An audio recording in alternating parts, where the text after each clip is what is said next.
Today is February 15th, 2024, and here are my first half of 2024 goals. So, like I just said, this is my first half, so these are going to be semi-annual goals.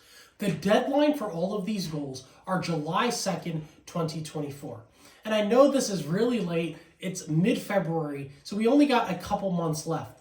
But the thing is, I feel I've really come to realize what my own goals are, and also a realistic plan on how I plan to get towards those goals. A lot of times, people just lob this lofty goal out there saying, hey, I want to lose 50 pounds, I want to make $1 million or something like that. But there's no actual step-by-step progression, and there's no indicators of success towards that path. For me, I have all of those. I have a plan, I have indicators and metrics of success, and I also understand that there are going to be obstacles and changes of paces along the way. So with that being said, my goals are going to be split into 3 parts. The first is in regards to my body weight and nutrition. The second is in regards to my lower body goals, which are pretty interesting, and you should definitely stay tuned for that. And then my third are my upper body goals and what defines success in those. So let's not waste any more of your time. Let's hop straight into that first one. So with the first part, the majority of you watching, you probably understand that I've been dieting for the majority of 2023. In fact, it was around March, I believe, of 2023 to January 31st, 2024 that I have been dieting. At my peak body weight, I was approximately 207 pounds. At my lowest body weight, so on February 1st, 2024, my lowest body weight was 177 pounds. So if you do the math on that, that's approximately 30 pounds of weight loss. For me, I find myself looking way more towards what I want to look like at this 177, 180 pound weight range. The thing that most people mess up after a diet, though, is that they will rebound in weight. So they'll instantly change all of their habits that they had during the diet and say, hey, it's time to just splurge and eat as much as I can, as I've neglected myself of that for months on end. I'm trying to avoid that problem. I am trying to slowly add in calories week after week, otherwise known as reverse dieting, and then get to a point where my body weight is increasing approximately 1 pound per month. By doing that, I will ensure that I am able to put on the maximum amount of muscle with the least amount of fat gain in that process. It will also ease my next cut to be just a little bit smoother.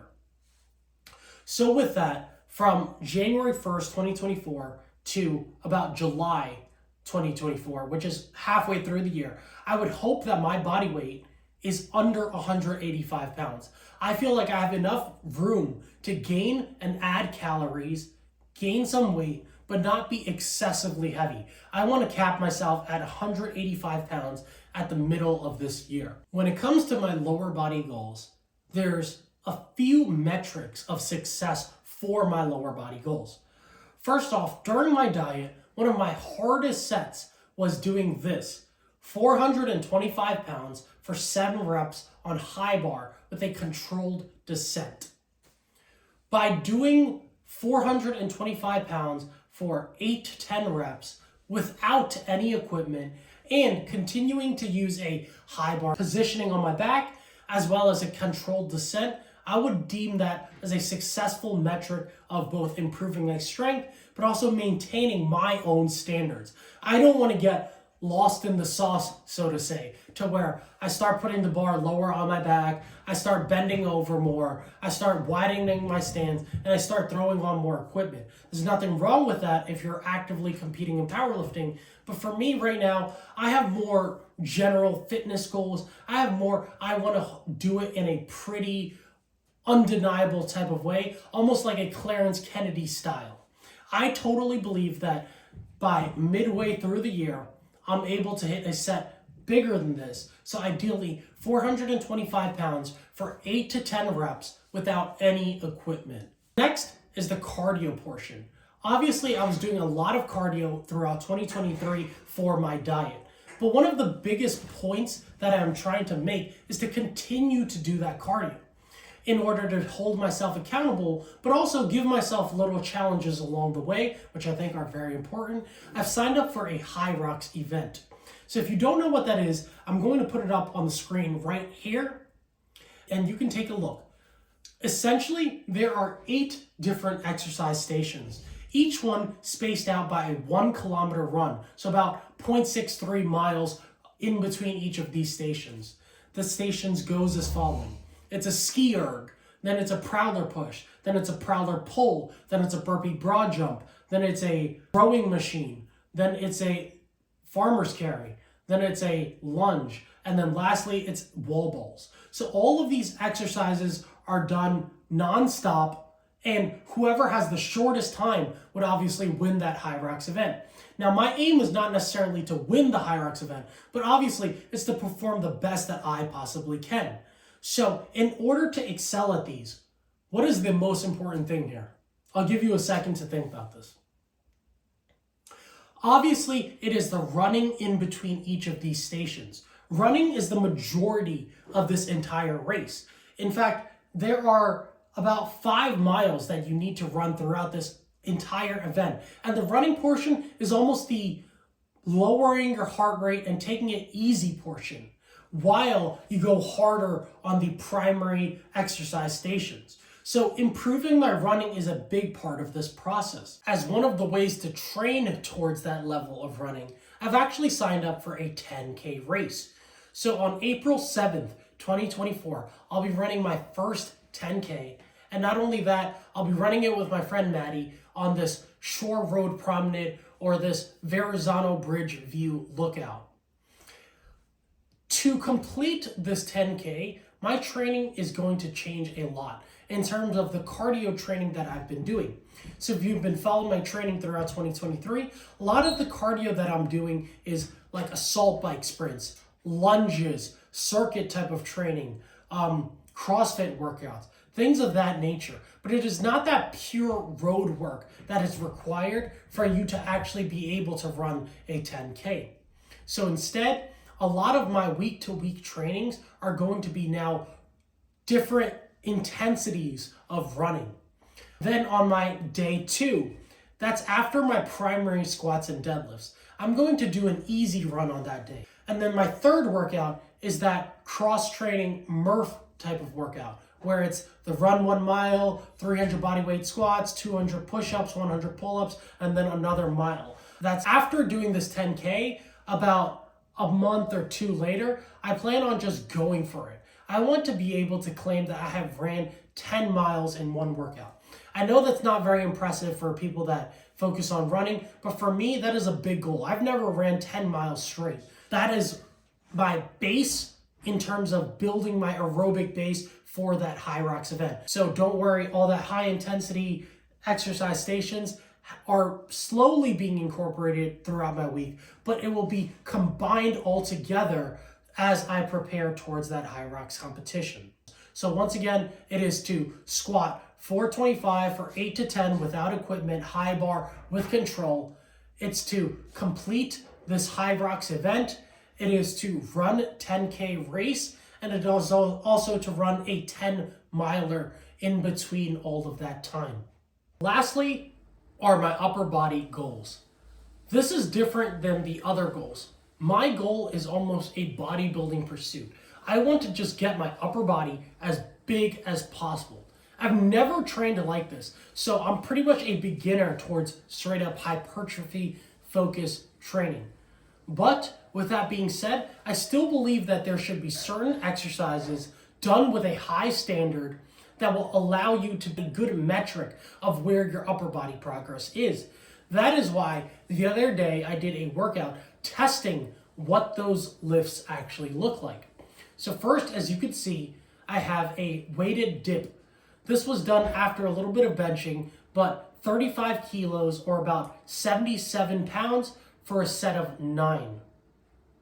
If I'm able to do more than this, so approximately 50 kgs for a set of, let's say, 8 to 12 reps, with a 3-second control down to really making sure that I feel my triceps and I'm controlling the weight, I'm not just diving down, I will know that my triceps have for sure gotten bigger.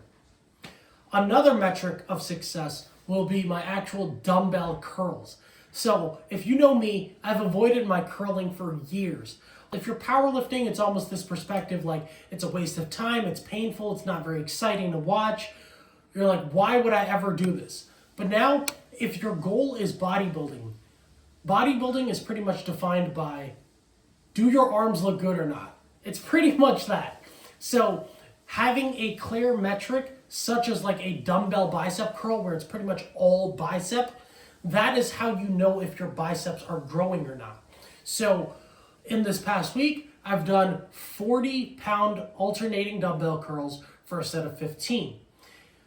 Dumbbell curls are very hard to progress in terms of weight, and like the weight will drop dramatically if I go to like 45 or 50, which I definitely will, but for the sake of easy tracking in terms of progression, I want to be able to have done 40 pounds for a set of 20 reps. I think by adding another 5 reps, that will be clear, measurable progress with the exact same circumstances that my biceps have grown and that I've gotten stronger biceps. Cadillac bar bench. So this is an equipment made by Kabuki Strength where you're basically holding it like a neutral grip handle and you're bringing the bar down. A lot of the problems with the other brands is that the bar stops about an inch off of your chest due to the thickness of that bar. But with this Kabuki bar, you're really bringing it all the way down, and then there's a curve in the middle. That curve in the middle actually brings your elbow even further down than just a normal bench. So it's essentially a Duffalo bar bench with a neutral grip. I find it to be extremely comfortable on my shoulders, and I'm also able to grind that lift out for very long, so it's going to be a very effective stimulus to push close to failure without technique really being the limiting factor in that. So I did 245 pounds for a set of 5 in my most recent workout. I believe I have a ton of room for progression on this exercise, as I've not done it much. And for the sake of consistency, getting towards a set such as 245 for 10 plus reps on this Cadillac Kabuki bar bench would be a successful training block. Lastly is the close grip bench press. Close grip bench press I've been doing for a very long time. But once again, I have not been doing it with the mentality that this is a real primary exercise that I'm trying to push. I've always done it on the back end of wider grip benching as a accessory to help my wider grip benching. But now instead of doing wider grip benching, I am exclusively doing close grip benching. In my most recent push where I worked out with my friend David, I did 315 for 1 rep with a close grip and a pause at the bottom. I believe there is some room for improvement on this, but I'm not going to be expecting extreme rates of progress, especially while keeping my body weight pretty lean and really emphasizing bodybuilding and emphasizing doing a lot of volume, going towards failure, and so on. So I think if I'm able to hit 330 pounds for a close grip single, I'd be very happy with the progress that I have made, especially with all those other factors that I've mentioned before.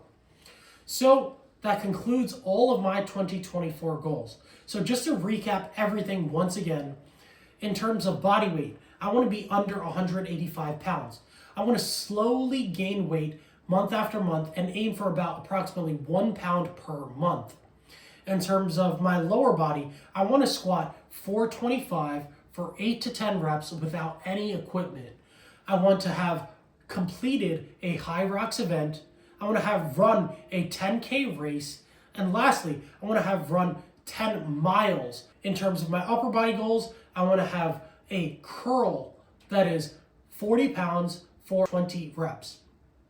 I want to have a weighted dip that is in the range of 50 kgs for 8 to 12 reps. So 110 pounds for 8 to 12 reps with a controlled descent. For my Cadillac bar bench, which is the curved neutral grip bar bench, I want to have done about 245 for a set of 10 at least. And then lastly is the close grip bench press. I want to have close grip bench at least 330 pounds. And I plan to achieve all of these goals by the midway point of this year, which is July 2nd, 2024. Afterwards, we'll reassess on what the back end of the 2024 goals are.